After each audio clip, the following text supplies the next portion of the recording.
Welcome to Failed Forward, a podcast for professionals who are wondering, how the hell did I get here?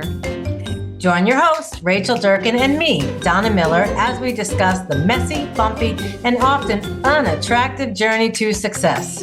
After all, if it isn't hard to do, is it really worth doing?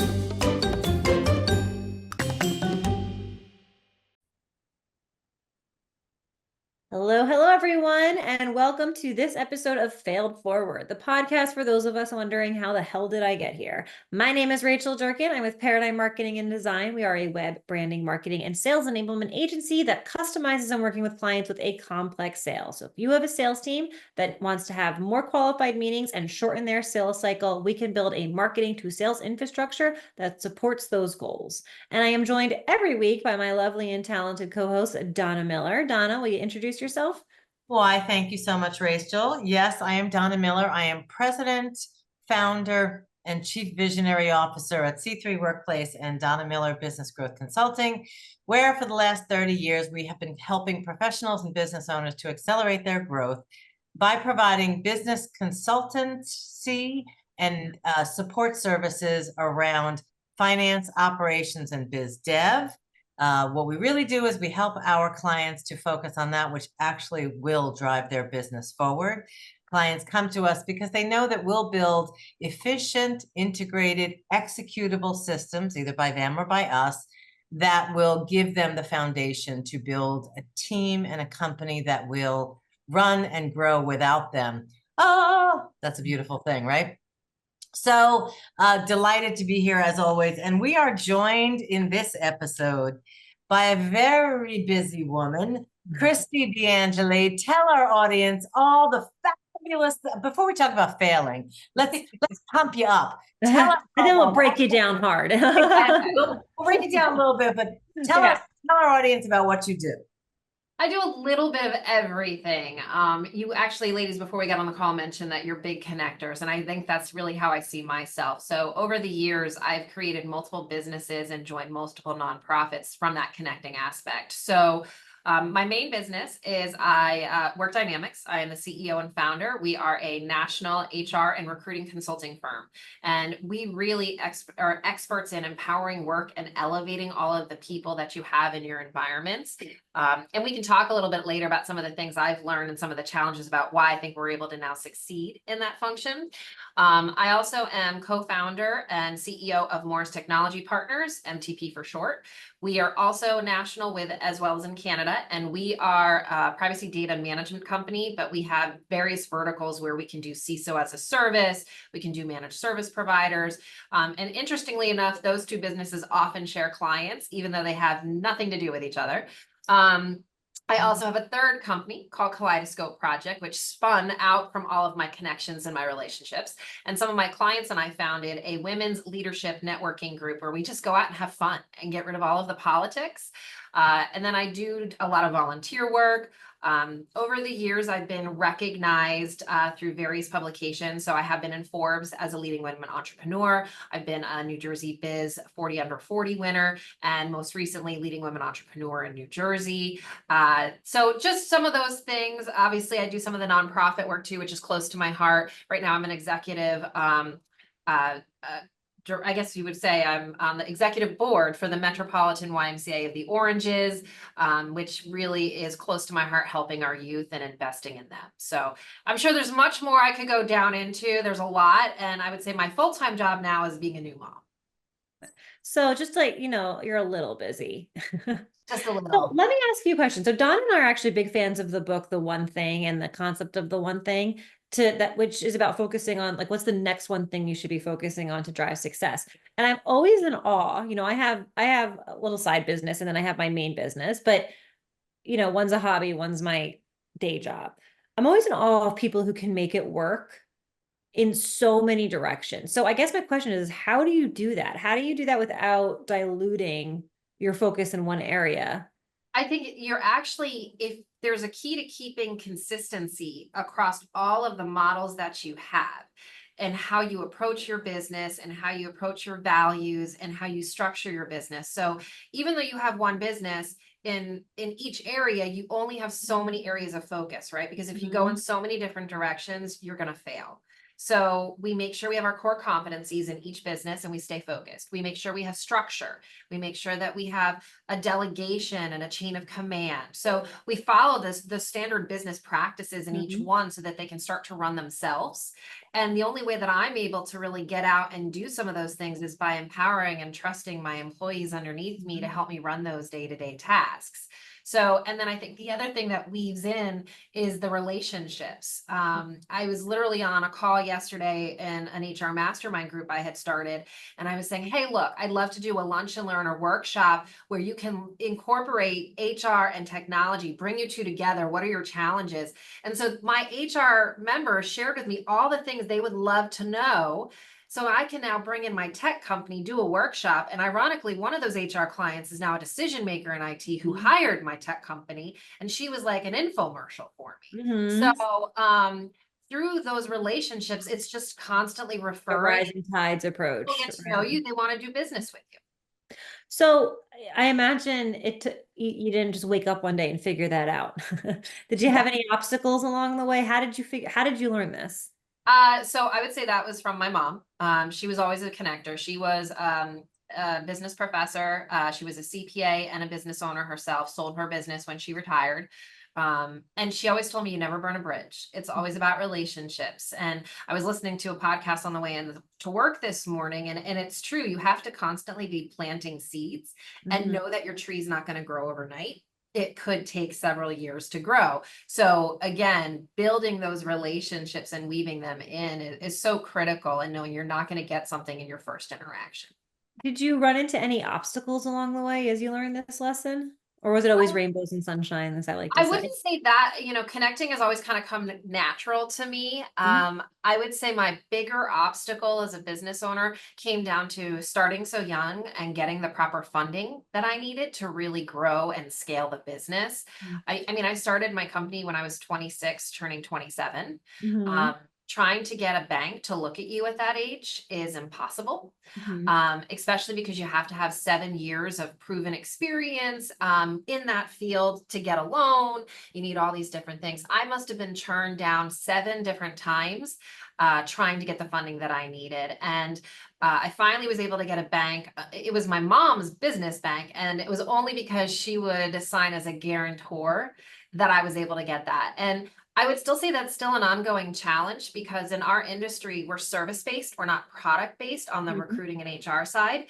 So, but they don't understand our model, and it's hard because they can't use my aging and my collections because that's funded through a payroll company.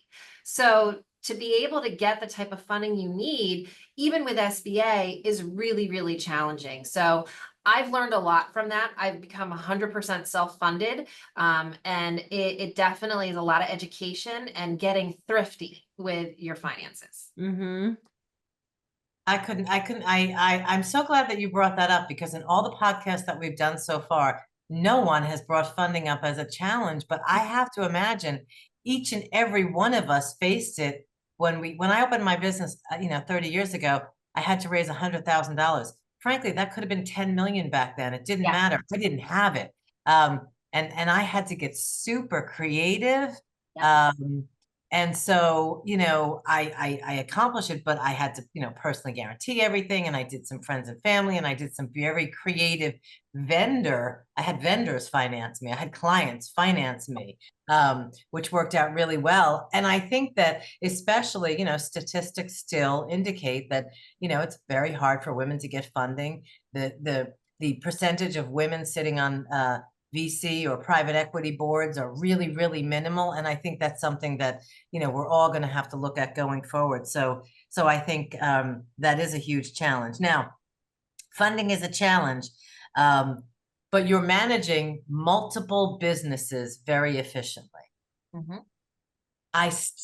What were the lessons that you learned? Because as you go along and you're trying to do all these things, and now, here you are at this point in your career, and you've got a really good methodology and process going, but what were some of the lessons you learned along the way that, our audience are people who are growing their businesses, professionals? How did you fail forward? What were some of those things? I would say constantly planning and realize that a plan never goes as planned. And you are constantly pivoting and changing your plan. And what you may think, it's funny when I first started out, I told my husband, who wasn't, we weren't married at the time, and I said, I don't ever want to grow bigger than like Morris County. Then I don't ever want to grow bigger than New Jersey. It's too stressful. And now all of a sudden, I don't want to grow any bigger than, North America. So it's and so your plan constantly changes, and you're realizing what you thought you set out to do is constantly evolving. And through that, you also learn that nothing happens overnight. And so all those little stressors that don't, like, okay, am I gonna make payroll this week? Am I going to lose this client? Do I have to let this person go? All those stresses eat you up, and you have to learn to kind of just push them aside and realize you're not even going to remember that a year from now. That's so true. I Yeah. love saying that. I say that to myself all the time, like, time heals all. And so if you could just learn that you'll overcome it, you'll find a way. That's the essence of like Oh, my failure and husband's the one who taught me that, because he had several businesses prior. So hence I surround myself by entrepreneurs. And he had failures and successes, and he'd also gone through a bad divorce. And that was the thing he taught me is it literally nothing happens overnight. If you get some bad news, let's go out, grab a nice dinner and a bottle of wine, and or we'll two. be Yeah. or But that two. doesn't mean, sorry. Yeah. So, okay, so here's, you didn't bring this up, but I have to ask. 3 businesses and a 13-month-old. 13-month-old son. Okay, so when I started my company, my kids were 10 and 7. And I started the company because I wanted to make 6 figures and work part-time. And I just didn't see that happening anywhere. But it came with its challenges. And I remember, my kids would get sick and I'd be like, okay, grab your pillow and your blanket. We're going to the office. So talk to us a little bit about the challenges of having 3 children and then a real child. Our businesses are babies. Yeah, I will say it was an adjustment in the beginning. So I only took, I technically really didn't take maternity leave because I was still, talking to my husband and my team and like, what's going on? But I officially came back after 2 months, and I tried all right, you watch him while I'm on this call. I'll watch him while you're on that call. And we quickly learned that that was not going to work. And we had to, bring in a nanny. And then it started to realize that the nanny is more expensive than daycare. So we really just need to do 5 days of daycare. But trying to figure out, how am I going to do a call where someone's crawling at my leg and I'm trying not to look down, or I hear him crying and I feel guilty, like I need to go over and help him right now. And I think it was also a news flash, because I have a lot of young moms that work for me, and it makes me so much more appreciative and empathetic to their situations. So like, we love it when everyone's kids are on the calls now. We were so supportive. We buy each other's kids gifts. When I went out on maternity leave, I had 4 employees also dealing with maternity leaves across 2 companies. So, and I have someone going out on maternity leave again in a month. So, it's definitely challenged to juggle those. And I think the other thing is, I'm a workaholic. I would stay and my husband would be like, are you coming home? And now it's like, I'm sorry, I got to be out the door at 4:45. If I'm late to pick up my kid from daycare, they're going to like slap my wrist. I'm going to get a fine. So it's definitely an adjustment, changing your schedule, changing your mindset. And the other, I guess, piece he would say is, again, you're a workaholic. How do I know you're not going to neglect our child over your work? And I will say it was probably the easiest thing, once I saw his face, that come picking him up from daycare, my night stops until he goes to sleep. He gets my full attention. And that was a big adjustment, but it is so worth it. I have to say, going back to, I have 2 kids, and when I had my first, I took 6 weeks of maternity leave. When I had my second, I did the full 3 months. And the number one thing I regret now, and not that this happened to you, Kristi, but I felt like I needed to prove something, that I could go back to work, that I could do both. I wish I didn't do that. I wish I just took off the time, because work was going to be here. I was still going to achieve it. I would have been a month further down the road, but so what? And I think that as women, we feel the need to prove a point, or let me rephrase. I felt the need to prove a point. And now I realize, like, I didn't have to prove anything. Like, I just should have done it. So I don't know if that makes anybody else feel less guilty, but you all do you. We'll kick ass anyway. Well, So it was trusting that the people around you could help you and realize that you don't have to do it all yourself. absolutely. So let me ask you a question. If you could go back and do anything differently, anything in the last, your whole career, what would it be? I think, and I give this as a word of advice, don't be afraid to fire a client or fire an employee or fire, something that's just not working in your business world, because it will drag you down. I know when I was, I think 2 years into business, I had a customer that was aging out almost $250,000. Now, granted, I put them into collections and I got that minus the lawyer's fee, but imagine if I had fired that client and I was too terrified thinking I need that revenue. They're going to get it anyway. You're just going to do the work and then, yeah. So learn to cut those bad eggs out. And the same thing goes for an employee. Don't keep investing in something that's not producing. It's only taking away from everyone else at the company. So true. Donna and I had a conversation about this the other day, like Just letting go faster. You think of failure as something you didn't accomplish, but to me, failure can also be something that you didn't like go quick enough. Yeah. 100%. That's awesome.